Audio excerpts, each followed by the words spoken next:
We have another call. Hello? Yes, hello? Yes, hello. Can I have a question, please? Yes, assalamu alaikum. Alaikum salam. Brother Hamza, it's great seeing you on this show, and I thank Bahrain TV for hosting you tonight. Thank you. I just have a brief question. I was just wondering the services that your institute in America, what is... the Zaytuna Institute.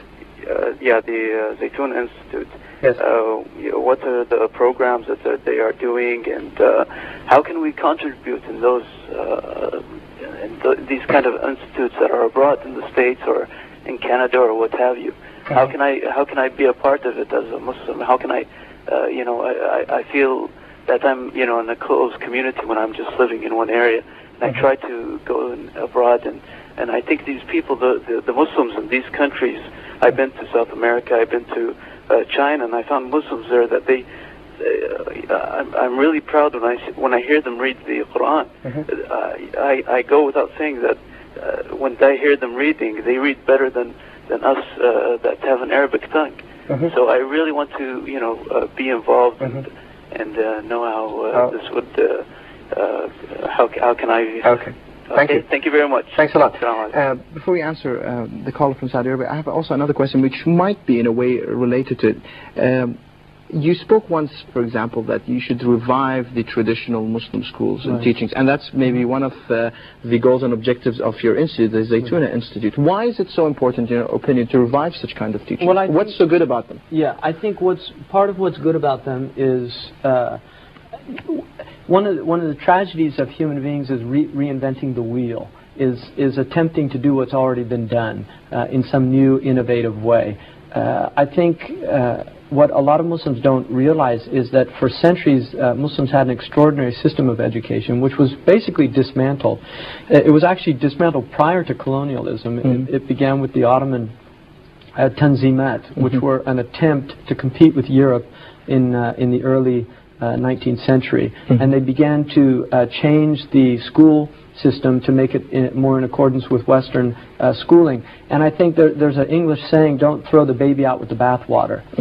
That in attempting to clean up the Islamic education, they actually ended up throwing the baby out with the bathwater. So I think what's happened is that although the traditionalism that existed in the Muslim world did enter into a state of there was neglect there was jumud, there was a lack of innovation, a lack of renewal, and that was a problem. But at the essence of the system was an extraordinary way of imparting a really broad spectrum of knowledge within, say, 12 years of very intense studying. So, for instance, in Arabic, to give you an example, now in the Muslim world you have Arabs that will take Arabic for 12 years. They'll come out of a secondary school, and if you ask them a basic question about Arabic grammar, they can't answer. If you said just give me the grammatical analyses of qama zaydun wa qa'ada amrun, they don't know how to do that. Whereas if you take somebody in Mauritania, where I studied, one of the places where I studied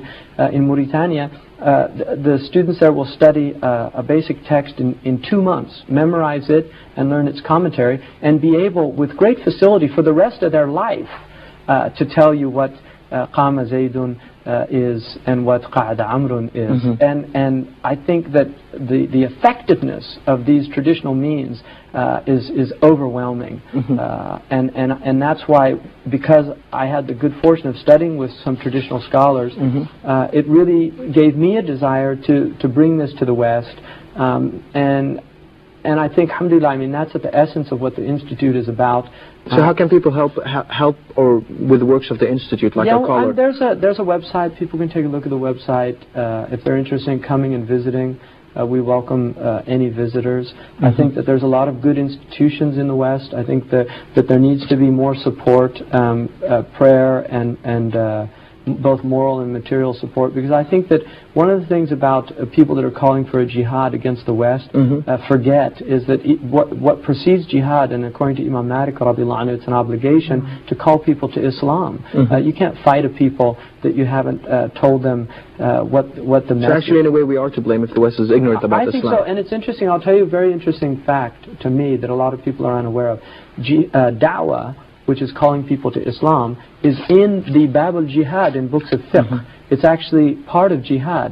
Da'wah, calling people to Islam, is part of the struggle of Islam. And I think it's interesting that the weapon of the tongue, which is a very powerful weapon. I mean, in English we say the tongue is mightier than the sword, or the pen is mightier than the sword. I think that we've forgotten that. And also this fear of the other. Traditionally, the Muslims were not afraid to enter into real dialogue with other traditions. And I think also one of the beauties of Islam is the pluralistic nature of Islam. The fact that Islam allows people to have this freedom of conscience, that la ikraha fi din. You know, أَفَأَنْتَ تُكْرِهُ النَّاسِ حَتَّى يَكُونُوا مُؤْمِنِينَ. Do you think that you can force people to be believers? I think one of the tragedies, for instance, we saw in Afghanistan is people happy to take off the burqa and to shave their beards and things like this. I think that what happens when you force people to do these things, you get rad fi'l, you get this reaction, which is where they actually begin to really rebel. They want to rebel against it. And I think you can find that in some of the Muslim countries where there is that type of enforcement. On the other hand, the Prophet ﷺ worked 13 years just really rooting the Islamic belief and understanding in the hearts of his people. And then when they moved to Medina, that's when the ahkam, the rulings began to be revealed, after 13 years of preparation. So they were filled with iman. So when Allah subhanahu wa ta'ala prohibited wine, they smashed their wine. But they were actually prepared for it. Absolutely, they wanted to do it. Mr. Hamza, well, we thank you for being our host. Time's run out. We thank you again for being. We had a very interesting discussion, and we wish you best of luck in your institute and in your works.